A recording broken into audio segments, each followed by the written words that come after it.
warahmatullahi wabarakatuh. Waalaikumsalam warahmatullahi wabarakatuh. Apa kabar anak-anak semuanya? Alhamdulillah baik. Untuk mengawali pelajaran pada siang hari ini, marilah kita baca doa bersama-sama dulu ya. Bismillahirrahmanirrahim. Raditu billahi rabban wa bil islami dina wa bi Muhammadin nabiyya wa rasulah. Rabbi zidni ilma warzuqni fahma. Amin ya rabbal alamin. Sebelum kita mulai pelajaran pada siang hari ini, sebaiknya kita absen dulu ya anak-anak ya. Ya Bu.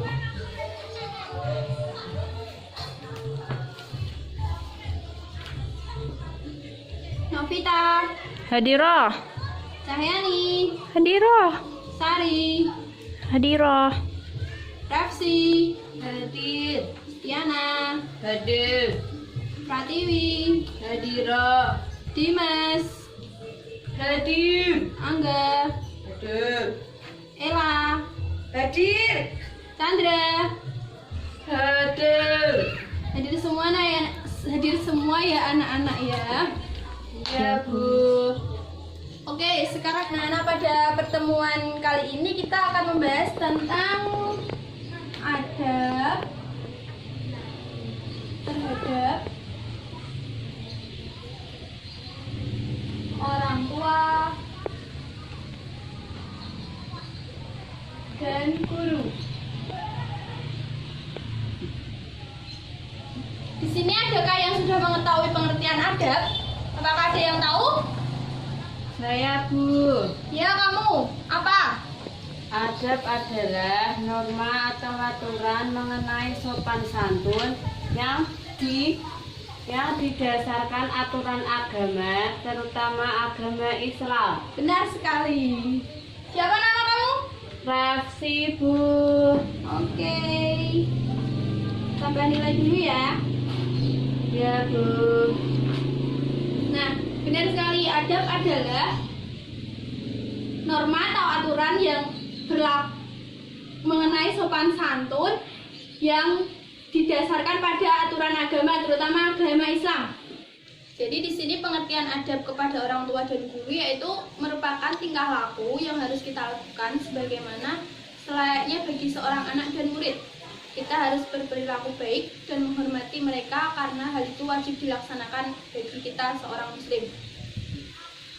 Nah, di sini kita akan membahas tentang adab-adab terhadap orang tua. Yang pertama yaitu mencintai dan kasih sayang kepada orang tua. Nah, kita sebagai seorang muslim seharusnya kita wajib menyayangi kedua orang tua kita karena mereka sudah bekerja keras terhadap kita untuk membesarkan kita, terus menyayangi kita dengan sepenuh hati, karena itu bisa membuat hati orang tua kita merasa senang. Kemudian yang kedua yaitu menaati keduanya. Kita sebagai anak harus menaati perintah kedua orang tua kita selagi itu baik. Jika kita diperintahkan untuk berbuat jelek, kita seharusnya tidak mau, karena berbuat maksiat itu dilarang oleh Allah. Karena Allah Subhanahu wa Ta'ala telah berfirman dalam Quran Surat Al-Luqman ayat 15 yang artinya yaitu, dan jika keduanya memaksamu untuk mempersekutukan dengan aku yang sesuatu tidak ada pengetahuan tentang itu, maka janganlah kamu mengikuti keduanya dan pergaulilah keduanya di dunia dengan baik dan ikutilah jalan orang yang kembali kepadaku, kemudian hanya kepadakulah kembalimu, maka kuberitakan kepadamu apa yang telah kamu kerjakan. Kemudian yang ketiga yaitu menanggung dan menafkahi orang tua. Sebagai seorang muslim, kita hendaknya menanggung dan menafkahi orang tua kita yang sudah tidak bisa bekerja lagi. Jika kita banyak harta, maka sebaiknya kita berbagi kepada orang tua kita, karena itu merupakan contoh berbakti kita kepada orang tua. Kemudian yang selanjutnya yaitu menjaga perasaan keduanya dan berusaha membuat ridho orang tuanya dengan perbuatan dan ucapan. Kita harus menjauhi ucapan atau tindakan yang menyakitkan hati kita ke orang meskipun sepele, seperti berkata ah, itu tidak baik. Kemudian hendaknya ia mengetahui bahwa ridho Allah adalah ridho orang tua dan bahwa murka Allah adalah kemurkaan orang tua. Maka janganlah sekali-kali kalian berkata kasar atau berkata kotor kepada orang tua kalian, karena itu bisa melukai hati kedua orang tua kalian. Kemudian yang selanjutnya yaitu memanggil orang tua dengan namanya. Kita sebagai anak tidak pantas memanggil orang tua dengan sebutan namanya secara langsung, karena itu merupakan tidak sopan gitu. Kemudian yang selanjutnya yaitu tidak duduk ketika keduanya berdiri dan tidak mendahulunya dalam berjalan. Tidaklah pantas kita sebagai anak untuk duduk jika orang tua kita berdiri. Terus kemudian jika kita berjalan, kita tidak boleh mendahului orang tua kita.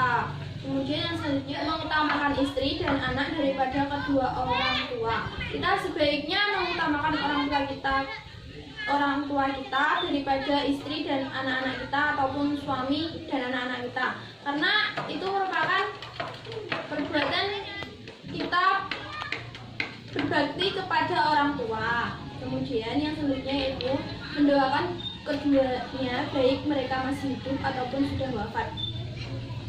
Kita sebagai anak sebaiknya harus mendoakan orang tua kita baik masih hidup ataupun sudah wafat.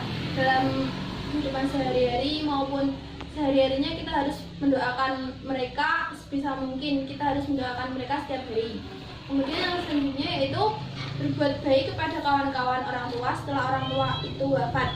Jika orang tua kita sudah wafat, sebaiknya kita harus tetap berbuat baik kepada teman-teman orang tua kita, karena itu bisa mempererat tali persaudaraan kita terhadap kawan-kawan orang tua kita. Kemudian tidak mencaci maki kedua orang tua. Kita sebagai anak tidaklah pantas untuk mencaci maki kedua orang tua kita, karena itu merupakan perbuatan yang durhaka.